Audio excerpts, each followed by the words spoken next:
So here I am today. I've just come to visit an Apacheta that I built a couple of months ago here on the banks of a stream in the Santa Cruz Mountains in California.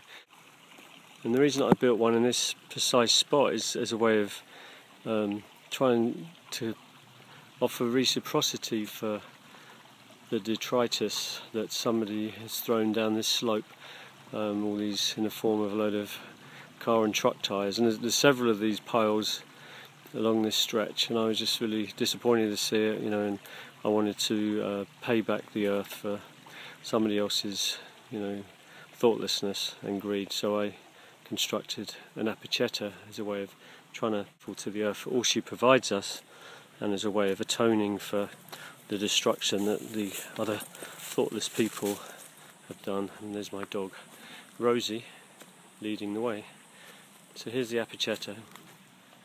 It's just a structure that I built a couple of months ago, although I did actually augment it today. I built it up a little bit taller, just also to feed it and to offer it more blessing. And so I decided to offer more stones and more prayers to it today. So an Apacheta is really, you can construct it in any way you want. It's stones that are carefully collected, and you tend to use the bigger stones down the bottom and then pile up the smaller stones.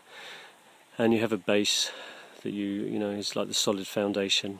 You've already consecrated the ground using tobacco and ash or cornmeal, and maybe place an offering in the centre, crystal or something like that.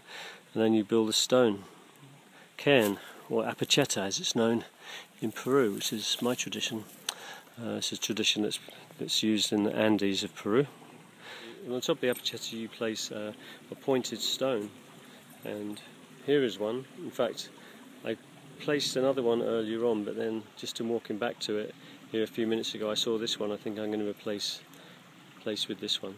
And the reason for the pointed stone is that it brings in celestial light from the stars for Father Sun into the moon. And so I think I'm going to replace this one and put it on the top. I think it has a little bit more power to it than the one I used earlier on. And so I came here earlier on and rebuilt it, got some more stones from around the stream, and I just replaced the stone.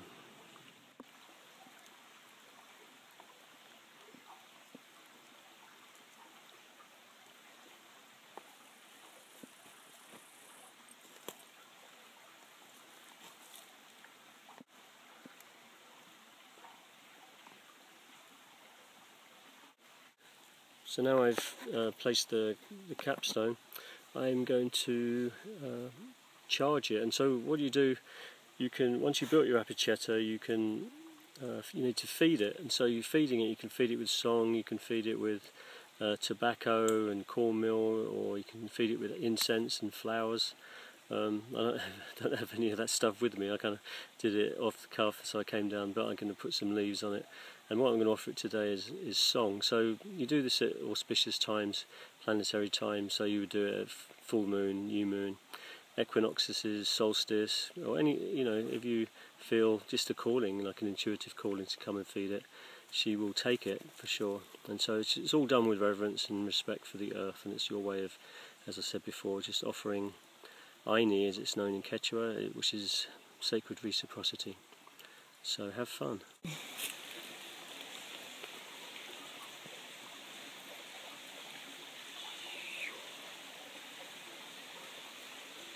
Las verdaderas curanderas, yo me supongo, hayan sido esas abuelas que trajeron la medicina.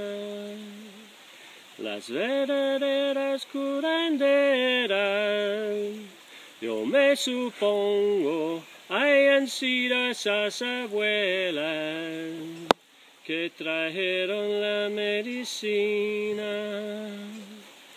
Escogieron las plantitas, Mama Wilka, ayahuasca, Wachumita, Chacronita, Toiko Kisairi. Porque muy alegre, porque no muy triste, venimos en honor de nuestra Pachamama.